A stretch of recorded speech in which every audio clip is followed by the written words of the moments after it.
സാധാരണ ഒരാൾ ഒരു ഗെയിമിംഗ് ലാപ്ടോപ്പ് മേടിക്കുമ്പോൾ ശ്രദ്ധിക്കുന്ന കുറച്ച് കാര്യങ്ങളുണ്ട്. അതായത് റാം, പ്രൊസസ്സർ, ഗ്രാഫിക്സ് കാർഡ്. ഇവിടെ ഞാൻ രണ്ട് ലാപ്ടോപ്പ് കാണിച്ചു തരാം. ഒരെണ്ണം MSIയുടെ ലാപ്ടോപ്പും മറ്റൊരെണ്ണം LOQൻ്റെ ലാപ്ടോപ്പുമാണ്. ഈ രണ്ടിനും 16 GB റാം, i7ൻ്റെ പ്രൊസസ്സർ, അതുപോലെ RTX 4060യുടെ ഗ്രാഫിക്സ് കാർഡാണുള്ളത്. പക്ഷേ ഗെയിം കളിക്കുന്ന സമയത്ത് LOQൻ്റെ ലാപ്ടോപ്പിന് ഒരു 50% അതിൻ്റെ പെർഫോമൻസ് കൂടുതലായിരിക്കും. ഇനിയിപ്പോൾ FPS കാര്യമാണ് നോക്കുന്നുണ്ടെങ്കിൽ ഒരു 30 FPS ഡിഫറൻസ് ഉണ്ടാവും. നിങ്ങളപ്പോൾ സ്വാഭാവികമായിട്ടും ആലോചിക്കുന്നുണ്ടാവും രണ്ടിനും സെയിം സ്പെക്സ് ആണുള്ളത്, എന്തുകൊണ്ടാണ് ഇത്ര വലിയ ഡിഫറൻസ് വരുന്നതെന്ന്. അവിടെയാണ് നമ്മുടെ TGP അല്ലെങ്കിൽ ടോട്ടൽ ഗ്രാഫിക്സ് പവർ എന്ന് പറഞ്ഞ കോൺസെപ്റ്റ് വരുന്നത്. TGP ശരിക്കും എന്താണെന്ന് വെച്ച് കഴിഞ്ഞാൽ ഒരു ഗ്രാഫിക്സ് കാർഡ് എന്തുമാത്രം പവർ ലാപ്ടോപ്പിന് കൊടുക്കുന്നു, അതാണ് ഈ ടോട്ടൽ ഗ്രാഫിക്സ് പവർ എന്ന് പറഞ്ഞ് ഉദ്ദേശിക്കുന്നത്. ഇത് നമുക്ക് കുറച്ചുകൂടി എളുപ്പത്തിൽ മനസ്സിലാക്കാനായിട്ട് ഒരു കാറായിട്ട് എക്സാമ്പിൾ എടുക്കാം. ഒരു കാറ് വേണമെങ്കിൽ നമുക്കൊരു BMW എക്സാമ്പിളാക്കി എടുക്കാം. ഈ BMW കാറിന് ഒരു 200 km/h ആണ് അതിൻ്റെ ടോപ്പ് സ്പീഡ് എന്ന് വിചാരിക്കുക. നമുക്കൊരു NVIDIAയുടെ ഒരു ഗ്രാഫിക്സ് കാർഡ് എടുക്കാം, അതായത് ഇപ്പോൾ ഒരു RTX 4060 നമ്മൾ നേരത്തെ കണ്ട പോലെ തന്നെ എടുക്കാം.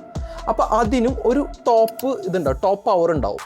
പക്ഷേ നമ്മുടെ ഈ കമ്പനിക്കാർ ഇവരിത് ലോക്ക് ചെയ്ത് വയ്ക്കും. ഇപ്പോൾ കാറിന് എടുക്കുകയാണെന്നുണ്ടെങ്കിൽ 200 km വേഗത്തിൽ പോകുന്ന കാറിന് 80 വെച്ചിട്ട് അങ്ങോട്ട് ലോക്ക് ചെയ്ത് വയ്ക്കും. അപ്പോൾ എന്താണ്, ഇത് ഓടിക്കുന്ന ആൾക്ക് 80 മുകളിലോട്ട് പോകാൻ പറ്റില്ല. അതേ സെയിം സംഭവം തന്നെയാണ് ഈ പറഞ്ഞ ലാപ്ടോപ്പ് കമ്പനിക്കാരും ചെയ്യുന്നത്. അപ്പോൾ എല്ലാവരുടെ മുമ്പിലോട്ടും വരുന്നൊരു ചോദ്യമായിരിക്കും, എന്തിനാണ് ഈ ലാപ്ടോപ്പ് കമ്പനിക്കാർ മനഃപൂർവ്വമായിട്ട് ലോക്ക് ചെയ്യുന്നതെന്ന്. ഈ TGP കൂടുന്നതിൽ കുറച്ച് പ്രശ്നങ്ങളുണ്ട്. അതിൽ പ്രധാനപ്പെട്ട പ്രശ്നം എന്ന് വെച്ച് കഴിഞ്ഞാൽ ഹീറ്റിംഗ് ഇഷ്യൂസ്, ബാറ്ററി ലൈഫ്. ഈ MSIയിൽ നമ്മൾ നേരത്തെ കാണിച്ച ലാപ്ടോപ്പിൽ അത് കുറച്ചും കൂടെ തിന്ന് ലാപ്ടോപ്പാണ്. അപ്പോൾ അതിൻ്റെ അകത്ത് നമ്മൾ ഈ കൂളിംഗ് സിസ്റ്റം, അതായത് ഈ ഫാനൊക്കെ വെക്കാനായിട്ട് കുറച്ച് ബുദ്ധിമുട്ടാണ്.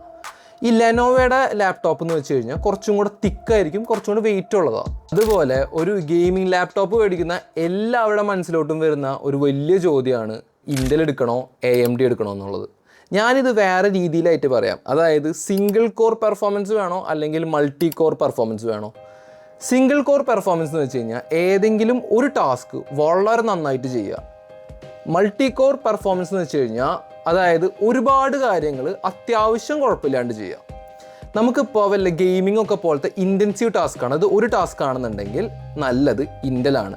പക്ഷേ നിങ്ങൾ ഒരുപാട് ടാസ്കുകൾ ഒരുമിച്ച് ചെയ്യുന്നുണ്ട്, ഫോർ എക്സാമ്പിൾ എഡിറ്റിംഗ് ആകാം, ഫോട്ടോഷോപ്പ് ആകാം, അങ്ങനെ ഒരുപാട് കാര്യങ്ങളും കൂടെ ചെയ്യുന്നുണ്ടെങ്കിൽ കുറച്ചും കൂടെ നല്ലത് AMD ആയിരിക്കും. എന്ന് വെച്ചിട്ട് ഈ സിംഗിൾ കോറിൻ്റെ അകത്ത് മൾട്ടി ടാസ്കിങ് ചെയ്യാൻ പറ്റില്ല എന്നല്ല, അതുപോലെ ഈ മൾട്ടിപ്പിൾ കോറിൻ്റെ അകത്ത് ഗെയിമിങ് ഭയങ്കര നല്ലതല്ല എന്നുമല്ല. അതായത് കമ്പാരിറ്റീവ്ലി ഇങ്ങനെയാണ് അതിൻ്റെ ഒരു വർക്കിംഗ് വരുന്നത്.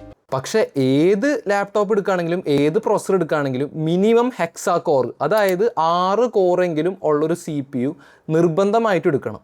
കാരണം ഇപ്പോൾ അത്യാവശ്യം വർക്ക് ഉണ്ട്. അപ്പോൾ മിനിമമാണ് ഞാൻ പറയുന്നത് ഒരു 6 കോർ എടുക്കണം. അതിന് മുകളിൽ എടുക്കുകയാണെന്നുണ്ടെങ്കിൽ നല്ലതായിരിക്കും. നിങ്ങളിപ്പോൾ ഒരു ഗെയിമിംഗ് ലാപ്ടോപ്പ് വല്ല ആമസോണിൻ്റെ അകത്തോ ഫ്ലിപ്കാർട്ടിൻ്റെ അകത്തൊക്കെ നോക്കിക്കഴിഞ്ഞ് കഴിഞ്ഞാൽ ഈ പ്രൊസസ്സറിൻ്റെ അറ്റത്തായിട്ട് ഒരു ലെറ്റേഴ്സ് കാണാൻ പറ്റും, HX, HS എന്നൊക്കെ പറഞ്ഞിട്ട്. ഇതിനെ വിളിക്കുന്ന പേര് സഫിക്സ് എന്നാണ്. ഇതിൻ്റെ അകത്ത് പ്രത്യേകിച്ചിട്ടൊന്നുമില്ല, അതായത് H എന്ന് കണ്ടത് മാത്രം മേടിക്കാൻ നോക്കുക. പിന്നെ Uവും P ഒക്കെ കാണുമായിരിക്കും, അത് കുറച്ചും കൂടെ യൂട്ടിലിറ്റി ബേസ്ഡ്. നമുക്ക് ഈ ഗെയിമിങ്ങിനാണെങ്കിലും വലിയ ഇൻറ്റൻസീവായിട്ടുള്ള വർക്കിനൊന്നും അത് ചെയ്യാൻ പറ്റില്ല. ഒരു ഗെയിമിംഗ് ലാപ്ടോപ്പ് എടുക്കുമ്പോൾ നമുക്ക് നല്ല റാമും പ്രൊസസ്സറും ഗ്രാഫിക്സ് കാർഡും മാത്രം പോരാ, നമുക്ക് നന്നായിട്ട് വിഷ്വലിന് ഇമ്പോർട്ടൻസ് കൊടുക്കണമെന്നുണ്ടെങ്കിൽ നല്ല ഡിസ്പ്ലേ വേണം. നിങ്ങൾക്ക് എല്ലാവർക്കും അറിയായിരിക്കും ഏറ്റവും നല്ല ഡിസ്പ്ലേ എന്ന് വെച്ച് കഴിഞ്ഞാൽ OLED ആണ്. പക്ഷേ OLED ഡിസ്പ്ലേക്കൊക്കെ ആണെന്നുണ്ടെങ്കിൽ നല്ല റേറ്റാണ്. അതിൻ്റെ സ്റ്റാർട്ടിംഗ് ഒക്കെ വരുന്നത് അറൗണ്ട് 1.5 ലക്ഷം. അതിന് മുകളിലത്തെ ലാപ്ടോപ്സിനൊക്കെയാണ് അത്രയും നല്ല ഡിസ്പ്ലേ വരുന്നുള്ളൂ.